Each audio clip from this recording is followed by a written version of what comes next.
നമസ്കാരം. CPM ഈ ലോക്സഭാ തെരഞ്ഞെടുപ്പിൽ മത്സരിക്കുന്നത് ചിഹ്നം നിലനിർത്താൻ വേണ്ടി മാത്രമാണ് എന്ന് നേരത്തെ തന്നെ CPM പരസ്യമായി പ്രഖ്യാപിച്ചിട്ടുണ്ട്.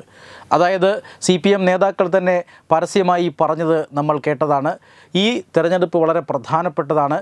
ഈ ചിഹ്നത്തിൽ അരിവാൾ ചുറ്റിക നക്ഷത്രം എന്ന ചിഹ്നം വേണമോ വേണ്ടയോ എന്ന് തീരുമാനിക്കുന്ന തെരഞ്ഞെടുപ്പാണ്. കാരണം തെരഞ്ഞെടുപ്പ് കമ്മീഷൻ്റെ നിശ്ചിത മാനദണ്ഡ പ്രകാരം ദേശീയ പാർട്ടി എന്ന സ്ഥാനം നഷ്ടപ്പെടാനുള്ള എല്ലാ സാധ്യതയുമുണ്ട് വേണ്ടത്ര വോട്ട് കിട്ടിയില്ലെങ്കിൽ. അതുകൊണ്ട് തന്നെ ദേശീയ പാർട്ടി എന്ന സ്ഥാനം നഷ്ടപ്പെട്ടു കഴിഞ്ഞാൽ തെരഞ്ഞെടുപ്പ് കമ്മീഷൻ നൽകുന്ന നീരാളിയിലോ ഈനാമ്പേച്ചിയിലോ മരപ്പെട്ടിയിലോ ഒക്കെ വോട്ട് ചെയ്യേണ്ടി വരും എന്ന് CPIMൻ്റെ നേതാക്കൾ തന്നെ അണികൾക്ക് മുന്നറിയിപ്പ് നൽകുകയാണ്. അതോടുകൂടി അവരെ കളിയാക്കലുമായി കോൺഗ്രസും രംഗത്തെത്തിയിട്ടുണ്ട്. കോൺഗ്രസ് ഇത്തരത്തിൽ ചിഹ്നം നിലനിർത്താൻ വേണ്ടിയൊന്നുമല്ല തെരഞ്ഞെടുപ്പിൽ മത്സരിക്കുന്നത്, അവർ ഇന്ത്യയെ വീണ്ടെടുക്കാൻ വേണ്ടിയാണ് മത്സരിക്കുന്നത് എന്ന രീതിയിലുള്ള വലിയ പൊങ്ങച്ചം പറച്ചിലുകളുമായി രംഗത്ത് വന്നിട്ടുണ്ട്. പക്ഷേ സത്യാവസ്ഥ പരിശോധിച്ചാൽ CPMനും കോൺഗ്രസിനും ഒരേ അവസ്ഥ തന്നെയാണ് എന്ന് മനസ്സിലാകും. അവരും ചിഹ്നം നിലനിർത്താൻ വേണ്ടി തന്നെയാണ് മത്സരിക്കുന്നത്, അല്ലെങ്കിൽ ഏതാണ്ട് അതേ രാഷ്ട്രീയ അവസ്ഥയിൽ തന്നെയാണ് കോൺഗ്രസും എന്ന് മനസ്സിലാകും. CPIMനെ ഇന്ത്യയുടെ ഒരു മൂലയ്ക്കൊതുക്കി എന്ന ഒരു ആക്ഷേപവും നേരത്തെ ഉണ്ട്. അതായത് കേരളത്തിൽ മാത്രമാണ് CPIMന് വേരോട്ടമുള്ളത്, ഇന്ത്യയിൽ തന്നെ ഒരു മൂലയ്ക്ക് ഈ കമ്മ്യൂണിസ്റ്റ് പ്രസ്ഥാനത്തെ ഒതുക്കി എന്ന ഒരു ആക്ഷേപം കോൺഗ്രസ്സുകാർ നേരത്തെ തന്നെ ഉയർത്തുന്നുണ്ട്.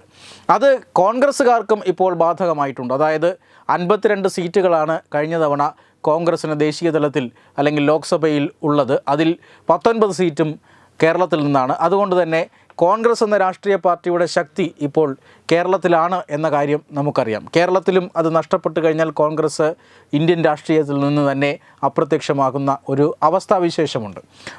പക്ഷേ ഈ വരുന്ന ലോക്സഭാ തെരഞ്ഞെടുപ്പ് കഴിയുമ്പോൾ, അതിൻ്റെ ഫലം വന്നു കഴിയുമ്പോൾ പ്രധാനമന്ത്രി നരേന്ദ്രമോദിയാണോ രാഹുൽ ഗാന്ധിയാണോ എന്ന സംശയമൊന്നും ഇപ്പോൾ കേരളത്തിൽ ആർക്കുമില്ല. കഴിഞ്ഞ തവണ 2019 തെരഞ്ഞെടുപ്പിൽ രാഹുൽ ഗാന്ധി പ്രധാനമന്ത്രിയാകുമെന്ന് വിശ്വസിച്ചാണ് കേരളത്തിലെ ഒരു വലിയ വിഭാഗം ആളുകൾ വോട്ട് ചെയ്തത് എന്ന് നമുക്കറിയാം. പക്ഷേ ഇപ്പോൾ രാഹുൽ ഗാന്ധി പ്രധാനമന്ത്രിയാകുമോ എന്ന ചോദ്യമൊന്നും ആരുടെയും പക്കലില്ല. കടുത്ത കോൺഗ്രസ്സുകാരുടെ മനസ്സിൽ പോലും അത്തരമൊരു ചോദ്യമില്ല. നരേന്ദ്രമോദി തന്നെയാകും 3ാം തവണയും പ്രധാനമന്ത്രിയാവുക എന്ന് ഏതാണ്ട് എല്ലാവർക്കും ഉറപ്പായി കഴിഞ്ഞു. പക്ഷേ ഇപ്പോൾ കേരളത്തിലെ അടക്കം മാധ്യമങ്ങൾ ചർച്ച ചെയ്യുന്നത് 4/3 ഭൂരിപക്ഷമായ സ്പെഷ്യൽ മെജോറിറ്റിക്ക് ആവശ്യമായ 400 സീറ്റ് ഇപ്പോൾ NDAക്ക് കിട്ടുമോ എന്നതാണ് ഇപ്പോഴത്തെ ചർച്ചാ വിഷയം.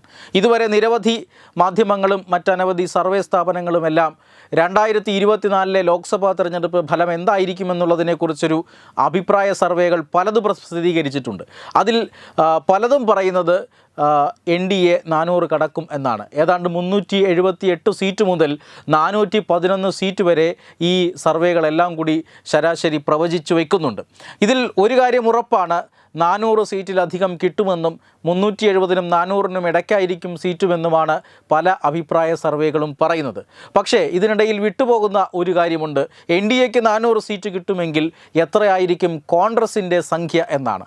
ഈ പറയുന്ന അഭിപ്രായ സർവേകളിലെല്ലാം കോൺഗ്രസിൻ്റെ സീറ്റ് നില 45-ൽ താഴെയായിരിക്കും എന്നാണ് നമുക്ക് കാണാൻ സാധിക്കുന്നത്.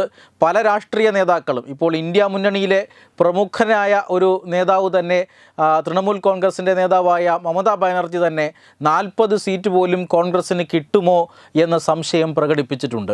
അതായത് 40 സീറ്റുകൾ നേടുകയാണെങ്കിൽ പോലും അത് ഒരു വലിയ അത്ഭുതമായി കാണേണ്ടി വരും.